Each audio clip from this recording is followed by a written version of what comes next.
You look like a skin graft from a corpse that didn't take, Clara, so don't you dare track your cheap perfume filth into my new suite." That was how Sophia greeted the woman who had actually built this empire from the dirt up. Sophia stood there in 5-inch heels, pointing a manicured finger at a wife who had lost her spark, laughing like a hyena at a fresh carcass. She didn't realize that the help she just hired wasn't there to clean the floors. She was there to sweep Sophia right out the front door. Welcome to our channel. This is a story about how arrogance can blind you to the very person holding the broom. If you're ready for some real justice, like this video, subscribe, and tell us in the comments which city or country you're watching from. Anyway, let's dive in.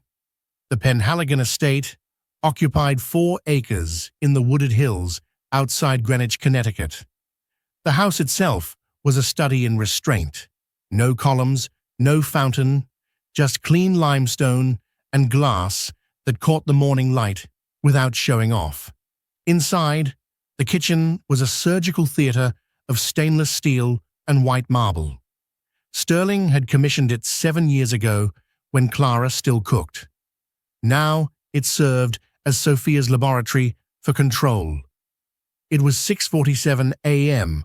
on a Tuesday when Sterling walked into the kitchen wearing his running clothes. His shirt was dark gray, no brand visible except for the tiny SP embroidered on the left cuff, in threads so subtle you had to be inches away to see it. He was 50 years old, and his body showed the discipline of a man who treated exercise like a board meeting, scheduled, non-negotiable, and joyless. Sophia was already there, barefoot on the cold marble, wearing nothing except Sterling's dress shirt from the night before. The shirt hung mid-thigh on her 24-year-old frame. She had her phone propped against the blender, filming herself as she fed kale and celery into the machine. "Morning, baby," she said, without looking up. The blender screamed to life. Sterling opened the refrigerator. Empty. Not just sparse. Empty. Where there used to be eggs, butter, the leftover roast beef from Sunday dinners, there was now nothing except 12 glass bottles of green liquid and a bag of organic carrots. "Where's the food?" Sterling asked. Sophia stopped the blender. She picked up her phone, tapped the screen to stop recording, and turned to face him. Her smile was wide, teeth very white. "That is food, Sterling. Cold-pressed nutrients. Your body is a temple, remember? We talked about this." They hadn't talked about it. Sophia had announced it 3 weeks ago during breakfast, the last breakfast that contained actual protein. She had slid a juice across the table and told him his cholesterol was going to kill him. Sterling, who had just closed a $2.3 billion acquisition and hadn't slept in 36 hours, had simply nodded and drunk it. Now, standing in his own kitchen at dawn, Sterling felt the hollow ache in his stomach that had become familiar. He was hungry, not peckish, hungry. The kind of hunger that made his hands shake slightly when he held a pen during afternoon meetings. "I need actual food," Sterling said. "I have a full day. I can't run on juice." Sophia walked over to him. She placed one hand on his chest. Fingers spread wide. Her nails were painted a deep burgundy, nearly black. "You're stressed. I can feel your heart. This is exactly why you need to detox. Your body is screaming for help, Sterling. Trust me." She stood on her toes and kissed his jaw. Then she pulled back and looked at him with an expression that was somehow both loving and condescending, like a kindergarten teacher explaining why we don't eat paste. "I'm doing this because I care about you. Clara never cared about your health. She just let you eat garbage and get fat." Sterling wasn't fat. He had never been fat. At 50, He weighed 178 pounds, the same weight he'd maintained since college through sheer routine and discipline. But Sophia had a way of making statements that weren't quite lies, just distortions, angled in a way that made you question your own memory. Sterling said nothing. He grabbed one of the green bottles from the refrigerator, twisted the cap, and drank half of it standing there. It tasted like cold lawn clippings, mixed with lemon. His stomach, expecting food, cramped slightly at the invasion of liquid fiber. "Good boy," Sophia said. She patted his chest twice, then turned back to her phone. Sterling left for his run. Downstairs, in the basement laundry room, Clara Penhaligon was on her knees on the concrete floor. The room smelled like old water and chemical lavender. A single bulb hung from the ceiling, casting harsh shadows across the industrial wash basin in front of her. In the basin were 3 pairs of Sophia's underwear. Not regular underwear. These were hand-stitched silk pieces from some boutique in Paris, the kind that cost more per ounce than silver. And Sophia had delivered them to Clara personally yesterday afternoon, dropping them into her lap while Clara was trying to read a book in what used to be the sunroom. "These need to be hand-washed," Sophia had said. "Cold water, no machine. You seem to have plenty of free time these days, so I figured you could make yourself useful." Clara had looked up at her. Sophia was wearing yoga pants and a sports bra, her stomach flat and brown. Her hair was pulled back in a high ponytail, and she was chewing gum, snapping it between her teeth. "There's a dry cleaner in town," Clara had said quietly. "I don't trust them with delicates. Plus, you're here. Why would I pay someone when you're literally just sitting around?" Sophia had walked away before Clara could respond. And because Clara had stopped fighting months ago, because fighting required energy she no longer had, she had taken the silk downstairs and filled the basin with cold water. Now, in the grey morning light, Clara worked a bar of special soap imported from France across the fabric. The soap smelled like roses and something medicinal. Her hands were cold. The concrete floor was hard under her knees, and she could feel the beginning of a bruise forming on her left kneecap, where she'd been kneeling for the past 20 minutes. Clara was 51 years old. She had met Sterling when they were both 23, working at a logistics startup in Newark that operated out of a converted warehouse.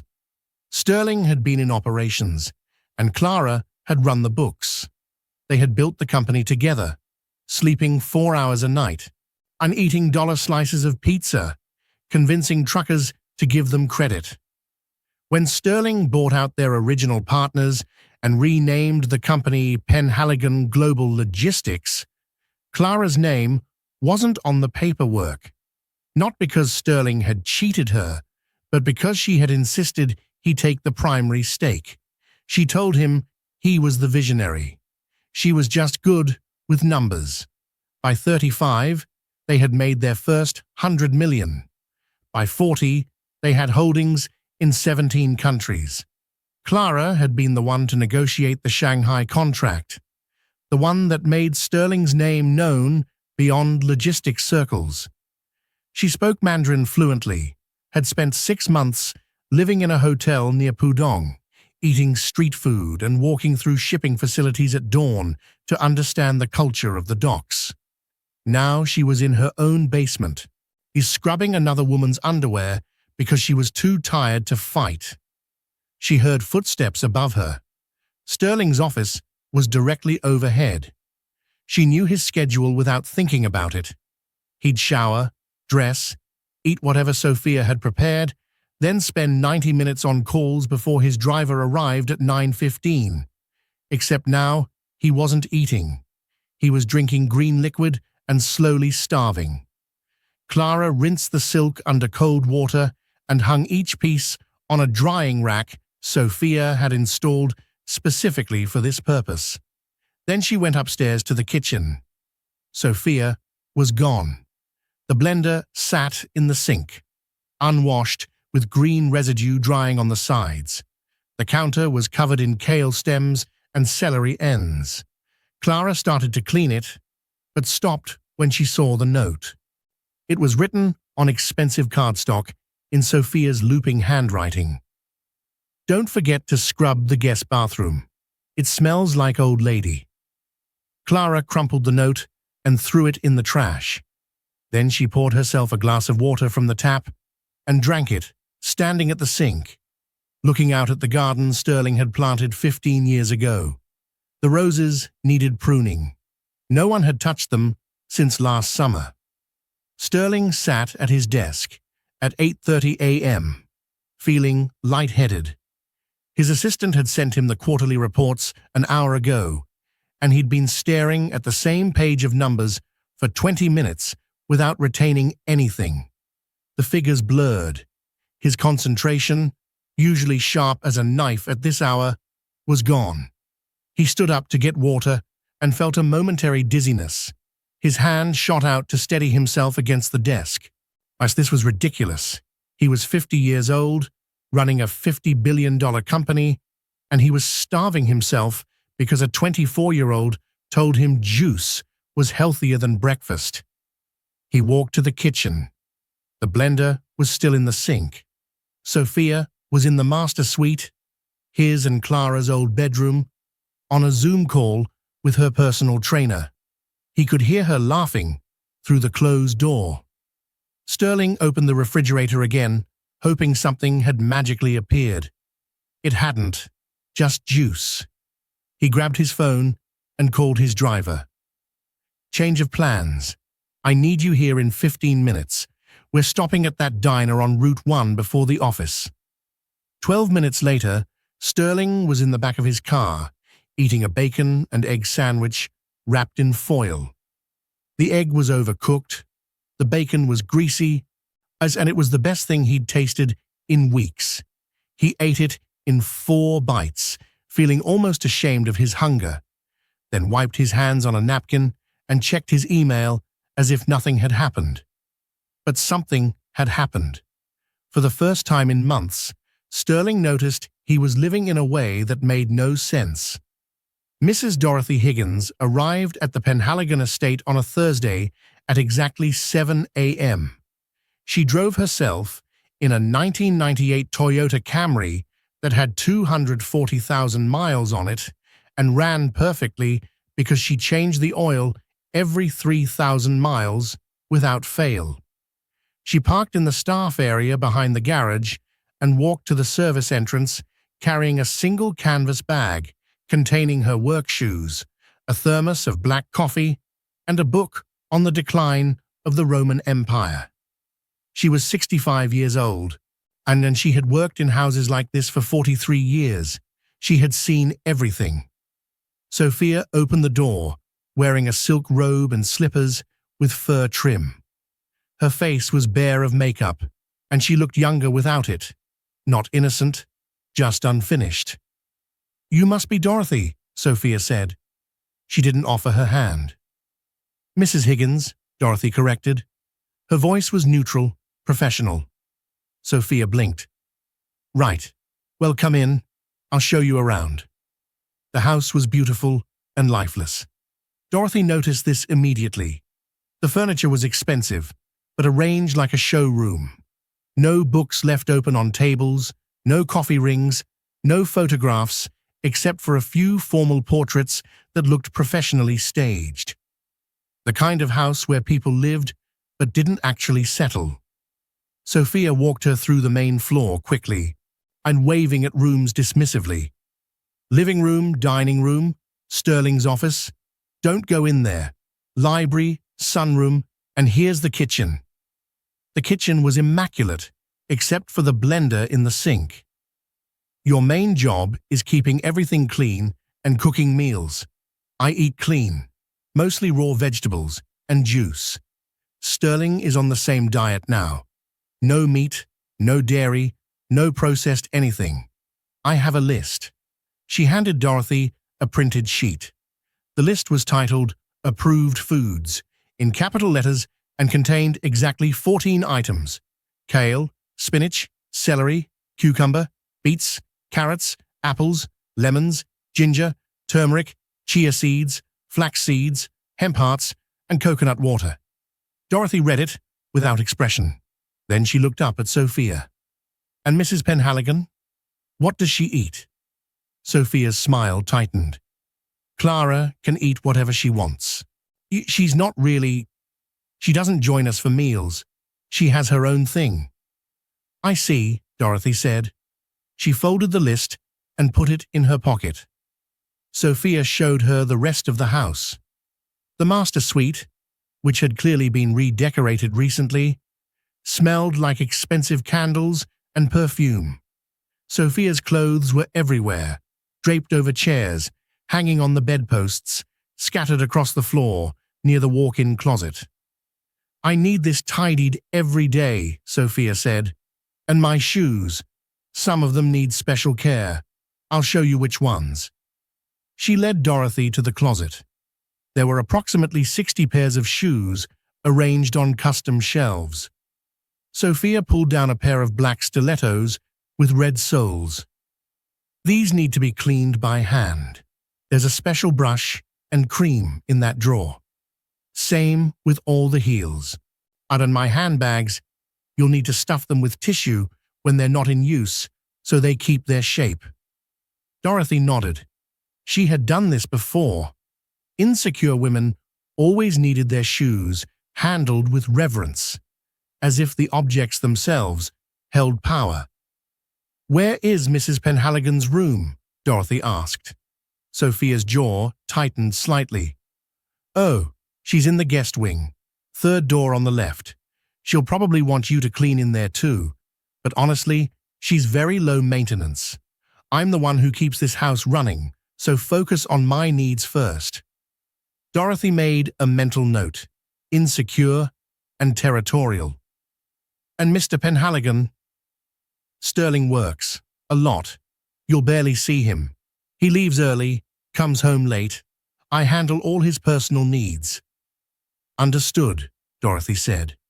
"When would you like me to start?" "Now? I mean, the kitchen is a mess." Dorothy set down her bag, changed into her work shoes, and got started. The first thing Dorothy did was watch. She didn't clean the blender immediately. She took her time, moving slowly through the kitchen, opening cabinets, checking the pantry, examining the refrigerator. She wanted to understand the ecosystem before she altered it. The pantry was bizarre. It contained dozens of jars of supplements, protein powders labeled with words like cleanse and detox, bags of seeds, and nothing else. No pasta, no rice, no flour, no canned goods. The refrigerator confirmed the starvation.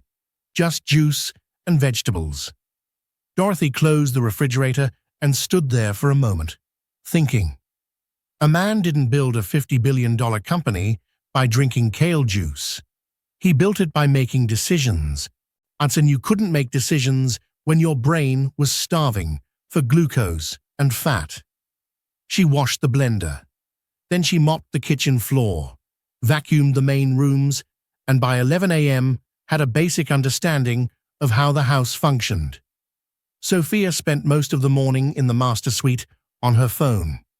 Clara was somewhere in the guest wing, unseen.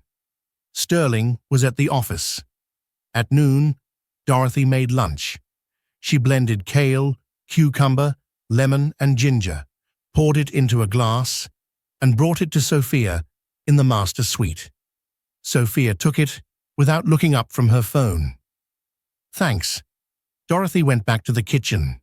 She cleaned for another hour, then walked quietly to the guest wing. She knocked on the third door on the left. A voice, tired, "Come in." Dorothy opened the door. Clara was sitting in an armchair by the window, reading. The room was small, smaller than the master suite's closet, and furnished with pieces that looked like they'd been pulled from storage. The bed was a double, not a king. There was no ensuite bathroom, just a hallway access. Clara looked up. She was wearing jeans and a cardigan that had seen better days. Her hair was pulled back in a clip, and she wore no makeup. She looked like someone who had stopped trying. "You must be the new hire," Clara said. "I'm Clara. It's nice to meet you." She stood and offered her hand. Dorothy shook it. Clara's grip was firm. "Mrs. Higgins, I was told you might have some cleaning needs." Clara smiled faintly. "No, I clean my own space, but thank you." They looked at each other for a moment. Dorothy saw intelligence in Clara's eyes, and exhaustion, and something else, a kind of waiting. You're like someone sitting in a train station who had stopped checking the schedule. "Have you had lunch, Mrs. Penhaligon?" "I had some crackers earlier. I'm fine." Dorothy nodded. "If you need anything, please let me know." She left Clara alone and went back to the kitchen. At 11:47 p.m. that night, Dorothy was still awake. She lived in a small apartment in Stamford, a 30-minute drive from the estate. She had gone home at 6 p.m., eaten a simple dinner of chicken and rice, and tried to read, but she couldn't focus. Something about the house bothered her. Not the luxury. She'd worked in wealthier homes. It was the emptiness, the wrongness of a wife relegated to a guest room while another woman slept in the master suite. She had seen variations of this before. Rich men who traded wives for younger women. But usually there was a divorce first. A paperwork. A settlement. This situation was different. Clara was still there, still in the house, but erased. Dorothy didn't know why she cared. She'd learned long ago not to get involved in her employers' personal lives. She did her job, collected her paycheck, went home. But something about Clara's face, that patient, waiting expression, had lodged itself in her thoughts. At midnight, Dorothy made a decision. She got dressed, got in her Camry, and drove back to the estate. The house was dark, except for one light, the kitchen. Dorothy parked in the staff area and let herself in, through the service entrance. She moved quietly through the hallway and stopped at the kitchen doorway. Sterling was at the sink, washing dishes. He wore pajama pants and a white undershirt. His feet were bare on the marble floor. There were 3 plates in the drying rack, plates that hadn't been there when she left at 6 p.m. The remnants of what looked like takeout containers sat in the trash. Sterling was washing a fork with intense concentration, as if the task required his full attention. Dorothy watched him for a moment, then stepped into the kitchen. Sterling turned, startled. "Jesus, you scared me." "I apologize, Mr. Penhaligon. I forgot something in my locker." It was a lie, and they both knew it. There was no locker. But Sterling was too tired to question it. "It's fine," he said. He turned back to the sink. Dorothy moved to the counter and began wiping it down, even though it was already clean. They worked in silence for a minute. "Can I ask you something, Mr. Penhaligon?" Sterling rinsed the fork. Sure." "Why are you washing dishes at midnight?" Sterling set the fork in the drying rack. He picked up a glass and started scrubbing it, even though it looked clean. "I like things done a certain way," he said. "The housekeeper, the last one, she never got the glasses spotless. It drove me crazy, so I just do it myself." "There hasn't been a housekeeper in 3 months," Dorothy said. "I checked the records this morning." Sterling stopped scrubbing. He looked at her.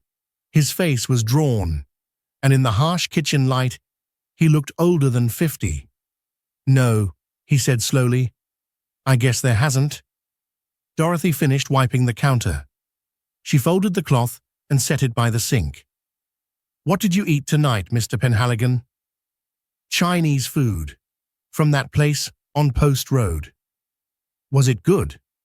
Sterling laughed, a short, tired sound.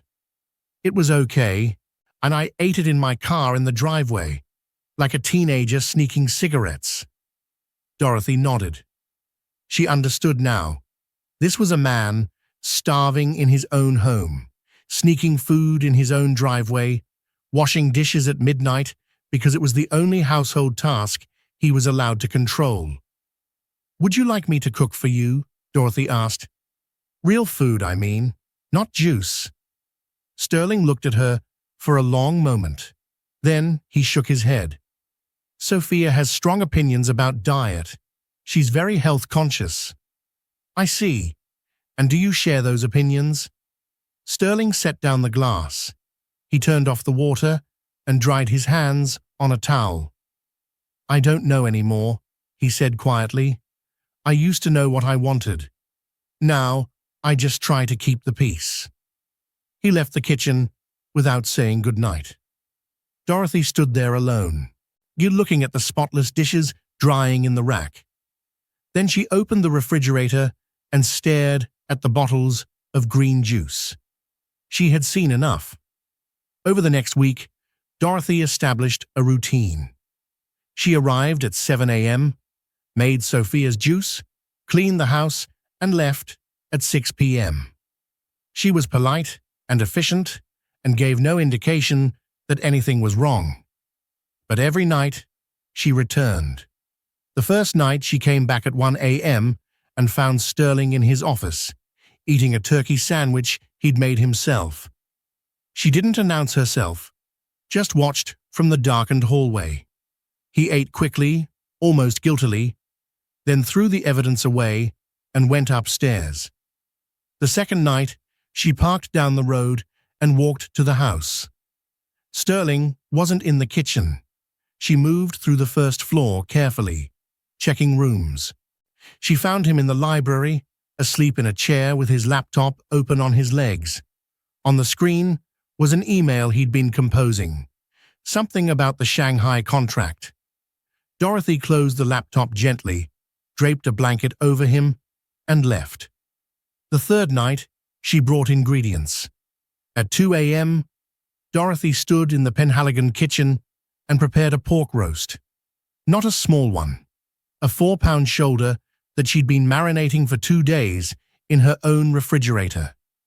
She rubbed it with garlic, salt, pepper, and fennel seeds, then placed it in the oven at 275 degrees. Slow roasting would take 6 hours. The scent would permeate the house by dawn. Dorothy set a timer on her phone, made herself a cup of coffee from the French press she'd brought, and settled into a kitchen chair with her book on Rome. She read about the fall of the empire, how decadence and complacency had rotted it from the inside, and waited. At 6:30 a.m., the smell had spread through the entire first floor. It was primal and undeniable. Fat rendering, meat browning, garlic caramelizing, the smell of home. Dorothy pulled the roast from the oven. The skin was crackling and dark. She let it rest on the counter and began cleaning up her workspace, removing all evidence except the roast itself. At 6:45 a.m., she heard footsteps on the stairs. Sterling appeared in the kitchen doorway, wearing running clothes. He stopped dead. "What is that smell?" Dorothy looked up from the sink. "Good morning, Mr. Penhaligon. I made breakfast." Sterling stared at the pork roast on the counter. His face went through several expressions very quickly: confusion, hunger, guilt, anger, and finally, a resignation. "I didn't ask you to make that." "No, sir, you didn't. I made it for myself. I sometimes eat here before my shift officially begins. I hope that's acceptable."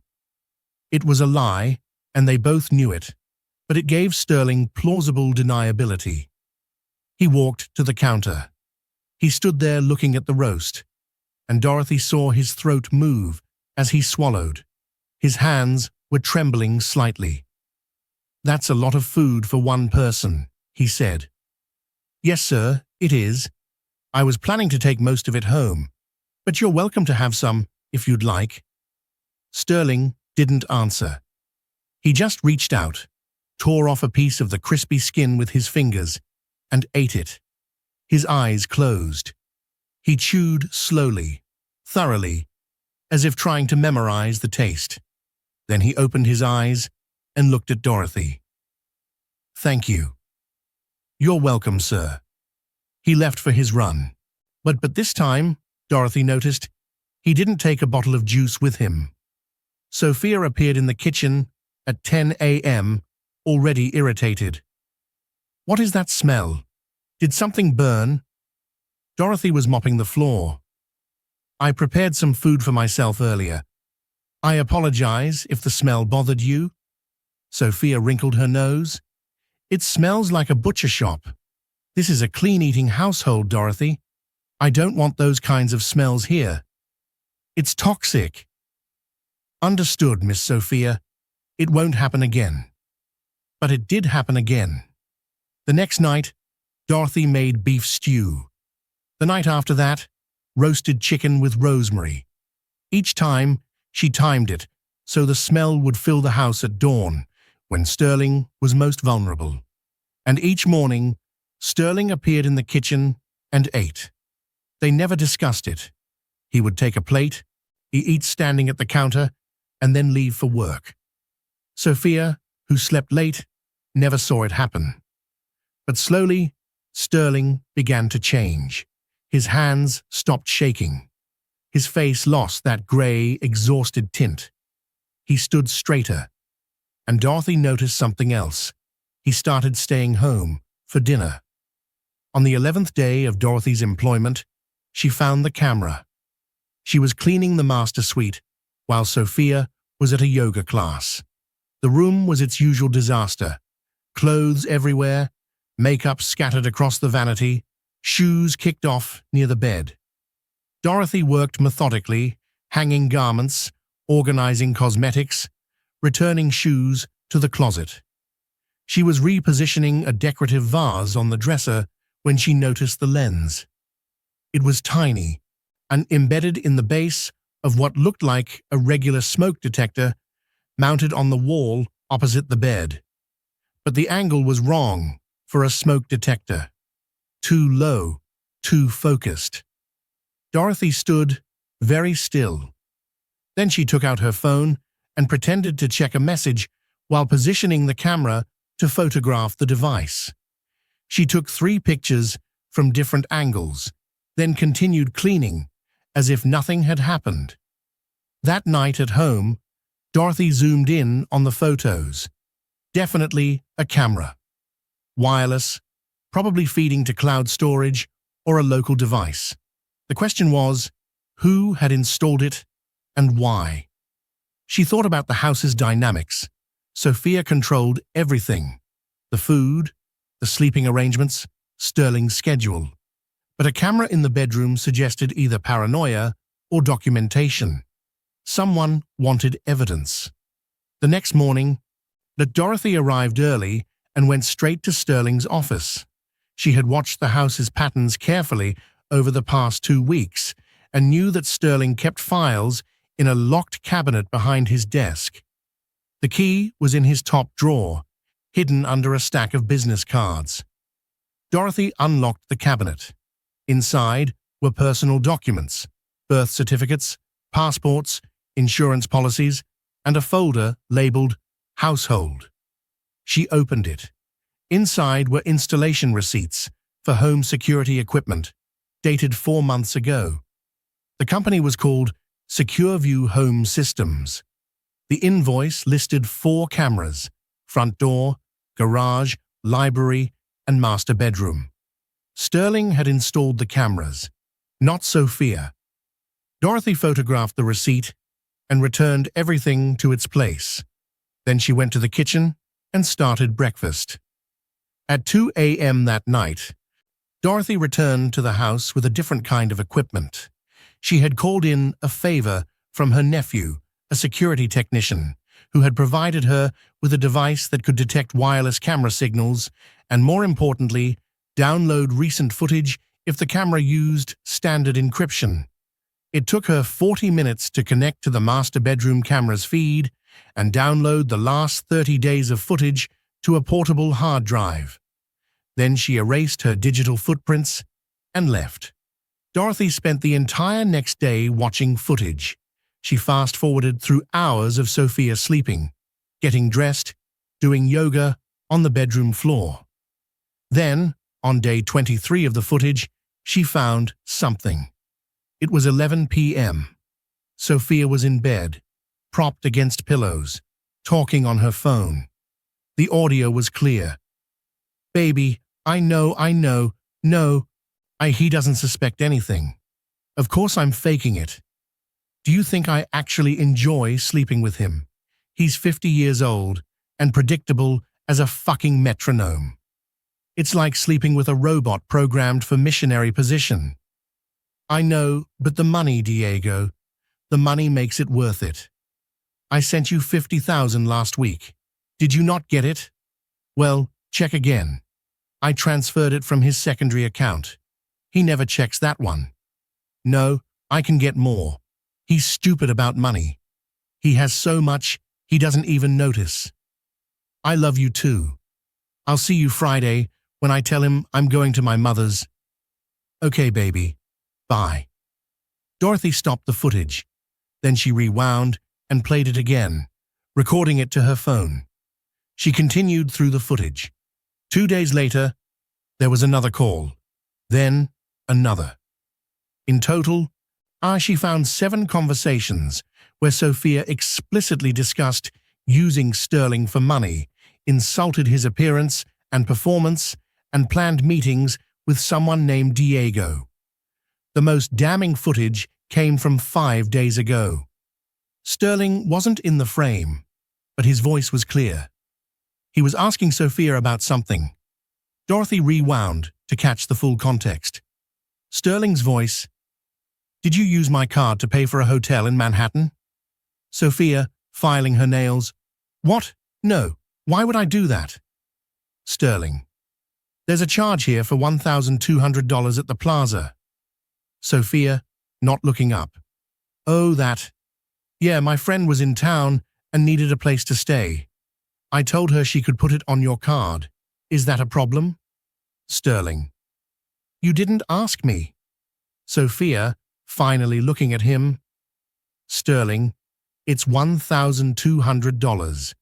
You spend more than that on lunch meetings. And don't be petty." Sterling said nothing. The footage showed him standing there in his suit, holding his phone, looking at this woman who was casually spending his money without permission and calling him petty for noticing. Then he turned and left the room. Dorothy stopped the footage. She sat in her apartment, staring at her laptop screen, and felt something she hadn't felt in years: righteous anger. This man was being bled dry. Not just financially, though that was happening. He was being drained of dignity, agency, and self-respect.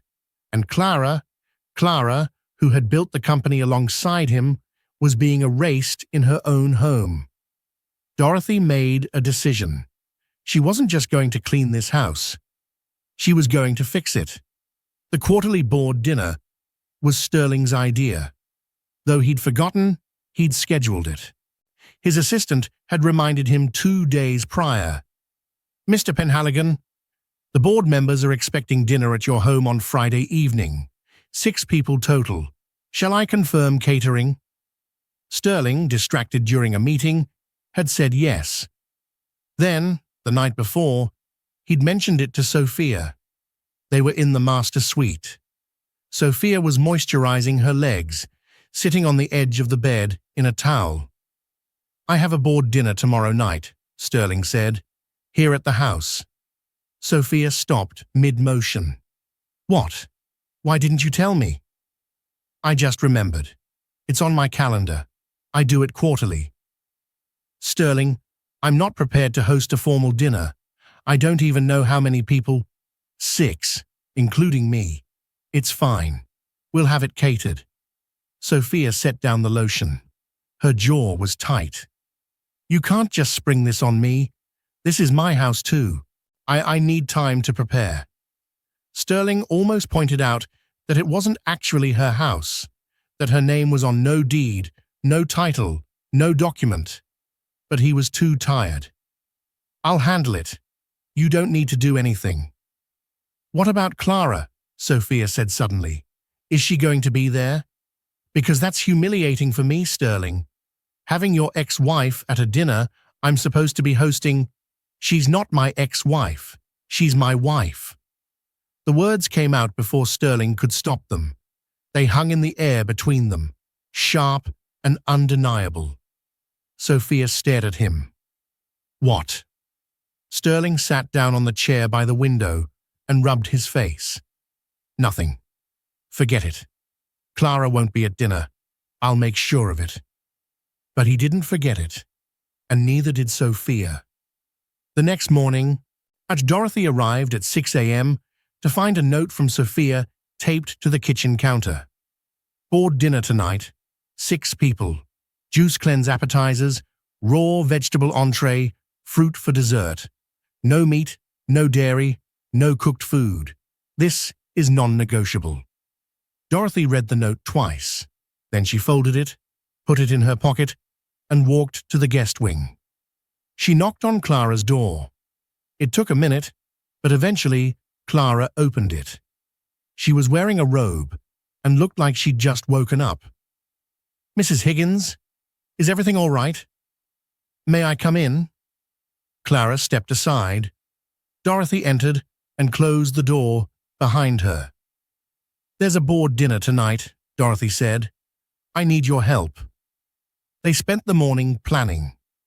Clara, it turned out, remembered every board member's name, dietary restrictions, and personal preferences. She had attended these dinners for 20 years before Sophia arrived. Gerald Fisher doesn't eat anything green. He thinks vegetables are what food eats, Clara said, smiling for the first time in months. Rebecca Chen. Wait, no. Rebecca left last year. Who replaced her? David Palmer, Dorothy said. She'd looked up the current board that morning. Right. Palmer. He's a wine snob. Bring out the Bordeaux from the cellar, the 2005. Sterling bought a case years ago. They went through each person. Dorothy took notes. Then she asked the crucial question.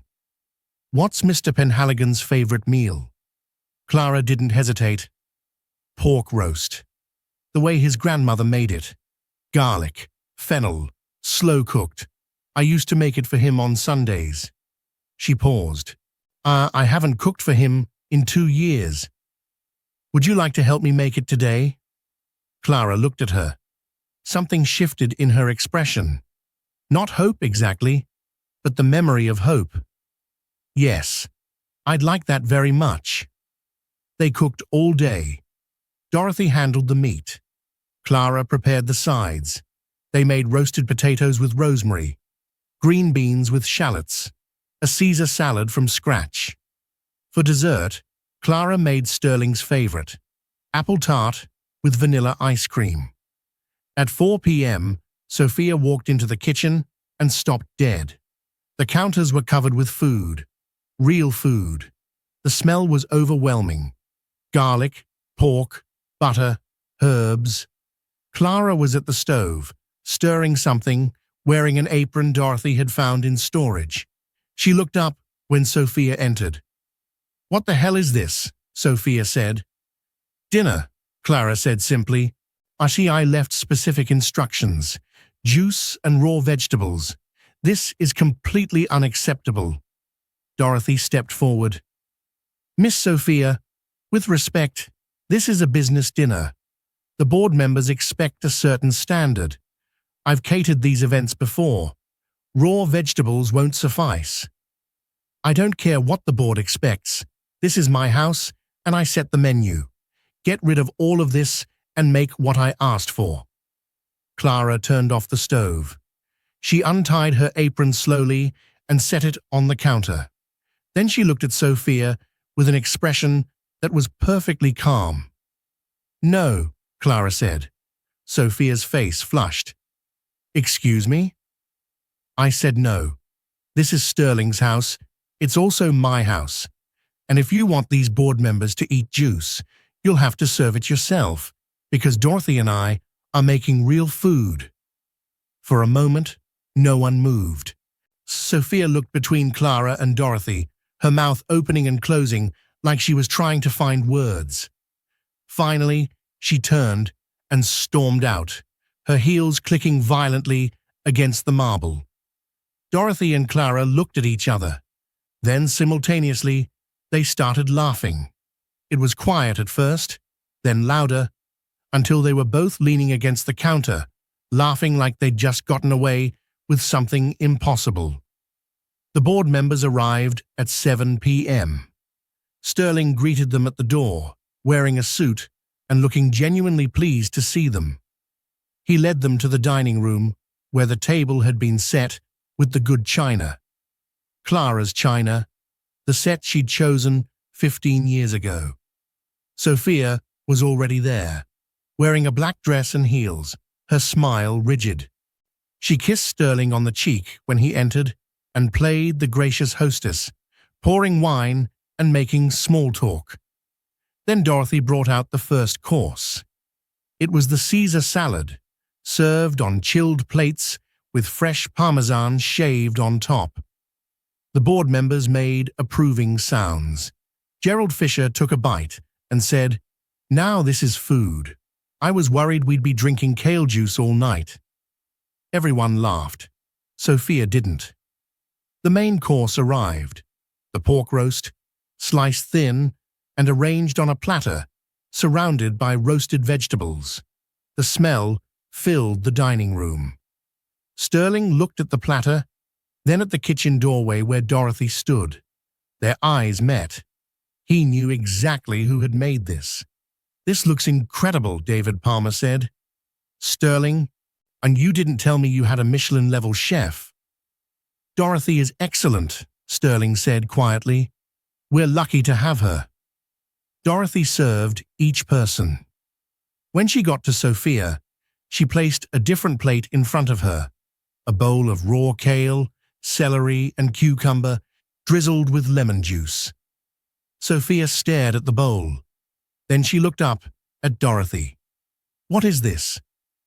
"Your approved diet, Miss Sophia. I followed your instructions exactly." The table went quiet. Everyone was looking at Sophia's bowl, then at their own plates of pork and potatoes. Gerald Fisher cleared his throat. Is everything all right?" Sophia's face went white, then red. She stood up so quickly, her chair scraped against the floor. "This is insulting. Absolutely insulting." She looked at Sterling. Are you going to let her humiliate me like this?" Sterling cut a piece of pork and ate it. He chewed slowly, then swallowed. "The food is delicious, Sophia. You should try some." "I don't eat garbage, Sterling. You know that. This whole meal is toxic. The meat, the dairy, the gluten, it's poison." Rebecca Chen, the actual Rebecca Chen, who apparently hadn't left the board after all, set down her fork. "Sophia, dear, it's just dinner. Why don't you sit down?" "Don't patronize me." Sophia's voice was rising. "You people don't understand health. You're all killing yourselves with this food, and you're too ignorant to see it. Sterling was doing so well on the cleanse before this sabotage." She pointed at Dorothy, who stood quietly by the wall. "She did this. She's been undermining me since the day she arrived. Cooking meat in secret. Turning Sterling against me." Sterling set down his fork. "Sophia, that's enough." "No, it's not enough. I'm not going to stand here and watch you destroy your body because your employee can't follow simple instructions." She grabbed her bowl of kale and threw it. Not at anyone, just threw it across the room. It hit the wall and shattered, leaving kale and ceramic scattered across the floor. The board members sat in stunned silence. David Palmer's mouth was slightly open. Gerald Fisher was staring at his plate, like he wished he could disappear into it. Sophia looked around at all of them, breathing hard. "You know what? Fine. Eat yourselves to death. I don't care anymore." She stormed out of the dining room. They heard her heels on the stairs, then the slam of the master bedroom door. No one spoke for a long moment. Then Gerald Fisher picked up his fork and said, "Well, that was exciting." A few people laughed nervously. Sterling stood up. "I apologize for that. Please continue with your meal. I'll be right back." He left the dining room. Dorothy followed him into the hallway. "Mr. Penhaligon," Sterling held up a hand. "One moment." He walked to his office, unlocked the cabinet behind his desk, and pulled out a tablet. He tapped the screen a few times, then brought up a video file. He handed the tablet to Dorothy. "Play this during dessert," he said. "Make sure everyone can see it." Dorothy looked at the screen. It was footage from the master bedroom camera, one of the conversations between Sophia and Diego. The timestamp showed it was from 3 weeks ago. "Are you certain, sir?" "I've never been more certain of anything," Sterling said. Dessert was served 30 minutes later. The board members were relaxed now, laughing about old deals and trading industry gossip. Sterling had rejoined them, and though he was quieter than usual, he seemed calm. Dorothy brought out the apple tart and ice cream. Then she placed the tablet at the head of the table and pressed play. Sophia's voice filled the dining room. "Baby, I know. No, he doesn't suspect anything. Of course I'm faking it. Do you think I actually enjoy sleeping with him? He's 50 years old and predictable as a fucking metronome. It's like sleeping with a robot programmed for missionary position." The board members stopped eating. They stared at the screen, where Sophia was lying in bed, laughing into her phone, insulting Sterling in his own bedroom. The video played for 2 minutes. When it ended, and no one spoke, Sterling stood up. "I appreciate you all coming tonight. I think we should call it an evening." The board members left quickly, murmuring apologies and looking uncomfortable. When the last one was gone, Sterling closed the front door and stood in the foyer for a moment, his hand on the doorknob. Dorothy and Clara appeared from the kitchen. They didn't say anything. They just stood there, waiting. Finally, Sterling turned around. "Is there more footage?" 7 conversations total, Dorothy said, all similar in nature. "There are also bank transfers. She's been moving money from your secondary account to someone named Diego, approximately $300,000 over the past 4 months. Sterling absorbed this without visible reaction. Then he nodded. "Thank you for dinner, both of you." He walked upstairs, and Sophia came downstairs the next morning at 10 a.m., wearing sunglasses and carrying a small suitcase. Her face was composed, makeup perfect. She walked into the kitchen, where Dorothy was cleaning, and set the suitcase on the floor. "I'm leaving for a few days," Sophia said. "Tell Sterling I'll be at my mother's." Dorothy didn't look up from the sink. "Mr. Penhaligon is aware of your plans, Miss Sophia." Sophia paused. "What does that mean?" "It means he knows you're not going to your mother's." Sophia's jaw tightened. She walked to the refrigerator, grabbed a bottle of juice, and started to leave. Then she stopped and turned back. "You think you've won something, don't you? You and Clara. You think you can come in here and turn Sterling against me with your little cooking tricks and your judgment. But you don't understand him. He needs me. I give him something she never could." Dorothy turned off the water and faced Sophia. "Miss Sophia, with all due respect, you've given Mr. Penhaligon nothing except hunger and humiliation, and now he knows exactly who you are." Sophia's face twisted. "You're just the help. You have no idea what happens between Sterling and me." "You're right," Dorothy said calmly. "I'm just the help, which means I notice things that busy, important people miss, like cameras in bedrooms and bank transfers and phone calls to men who aren't your employer." Sophia went very still. "What are you talking about?" "Mr. Penhaligon has decided you should leave, permanently. Your belongings will be packed and sent to whatever address you provide, but you need to go now." "Sterling would never. He loves me." "No, Miss Sophia. Nah, he doesn't." As if summoned, Sterling appeared in the doorway. He was wearing jeans and a t-shirt. Dorothy had never seen him in anything so casual. He looked younger and harder. "Your things will be ready tomorrow," Sterling said. "Diego is welcome to help you move them." Sophia's face went white. "Sterling, please. I can explain." "There's nothing to explain. I've seen the footage. I've reviewed the bank accounts. I've spoken with my attorney. You have 48 hours to vacate, and then I'm changing all the locks and security codes." "You can't do this. I have rights." "You have no rights. Your name is on no deed, no account, no document. You're a guest who overstayed her welcome, and now you're leaving." Sophia's composure cracked. "Where am I supposed to go?" Sterling walked to the counter and picked up an envelope. He handed it to her. "There's $10,000 in cash. Consider it severance. Use it to find an apartment, or give it to Diego, or burn it. I don't care, but you're not staying here." Sophia opened the envelope, looked at the cash, then at Sterling. Her eyes were wide, desperate. "Please, I made a mistake. I'll change. I'll be better." "No, you won't," Sterling said. He didn't sound angry. He sounded tired. "You'll find another man with money and do the same thing. And maybe he won't notice. But I do. And I'm done."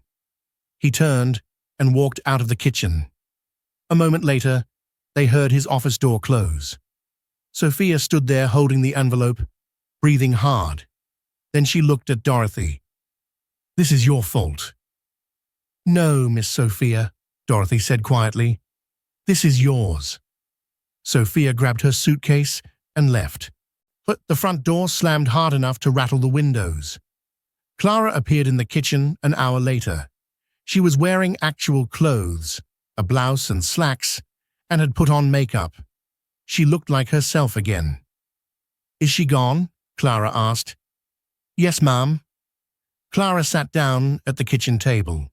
Dorothy poured her a cup of coffee and sat across from her. "I don't know what happens now," Clara said. "Sterling and we haven't really talked in 2 years. I don't even know if he wants me here." "He wants you here," Dorothy said. "He's been washing dishes at midnight because it's the only part of his home he could control. That's not a man who wants to be alone." Clara wrapped her hands around the coffee cup.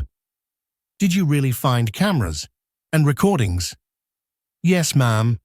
Mr. Penhaligon installed them months ago. I think he knew something was wrong, but needed proof before he could act." Clara nodded slowly.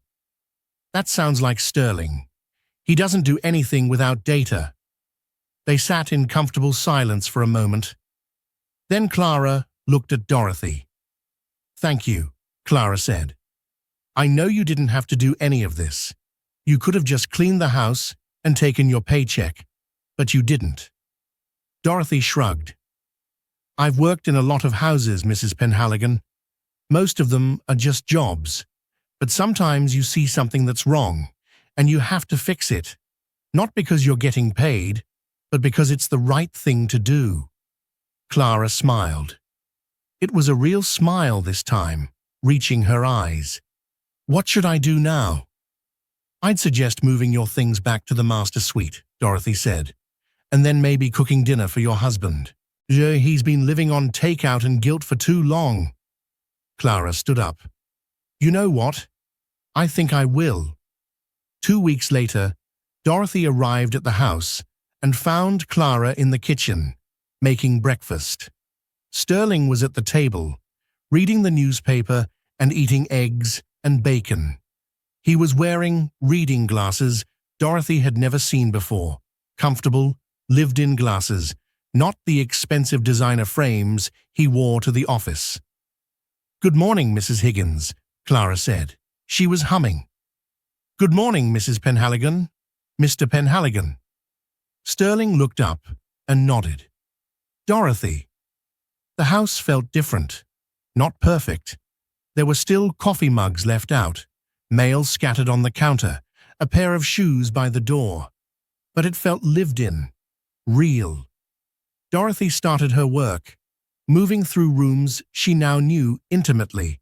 And in the master suite, Clara's suite again, the bed was made, but the throw pillows were slightly crooked. Clara's reading glasses sat on the nightstand next to Sterling's watch. It was the kind of casual disorder that comes from two people sharing a space comfortably. She found Sophia's room empty. The closet had been cleared, the surfaces wiped clean.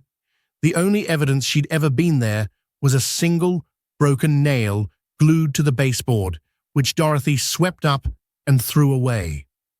At noon, Dorothy made lunch. Clara joined her in the kitchen, and together they prepared sandwiches and soup. It wasn't gourmet, it wasn't juice, it was just food, made by people who cared about each other. Sterling came home early that afternoon, something Dorothy learned he'd started doing since Sophia left. He walked into the kitchen, kissed Clara on the cheek, and then made himself a cup of coffee. How was your day? Clara asked. Long, Sterling said. But good. We closed the Frankfurt deal. That's wonderful. They talked about business for a few minutes. Real conversation, Clara asking intelligent questions, Sterling answering with enthusiasm. Dorothy listened while she worked and realized this was what the house had been missing. Partnership. Not performance, not control. Just two people who knew how to work together. That evening, as Dorothy was preparing to leave, Clara stopped her in the hallway. Dorothy, I wanted to ask you something. Yes, ma'am? Sterling and I have been talking. We'd like to increase your salary, significantly. We were thinking, that's not necessary, Mrs. Penhaligon. Yes, it is. You did more than clean this house. You gave us our lives back. That's worth more than we could ever pay you, but we'd like to try. Dorothy smiled. I appreciate that, truly. But I do have one request. Anything. I'd like Sundays off. I have a book club, and I've been missing meetings. Clara laughed. Done. Sundays are yours. They shook hands. Then Dorothy got in her 1998 Camry and drove home to Stamford, satisfied with a job well done. 3 months later, Dorothy arrived at the house and found a note on the kitchen counter. It was in Sterling's handwriting. Dorothy, Clara and I are taking a trip. 2 weeks in Maine, just the two of us. The house is yours. Please take care of it. Also, there's something in the garage for you.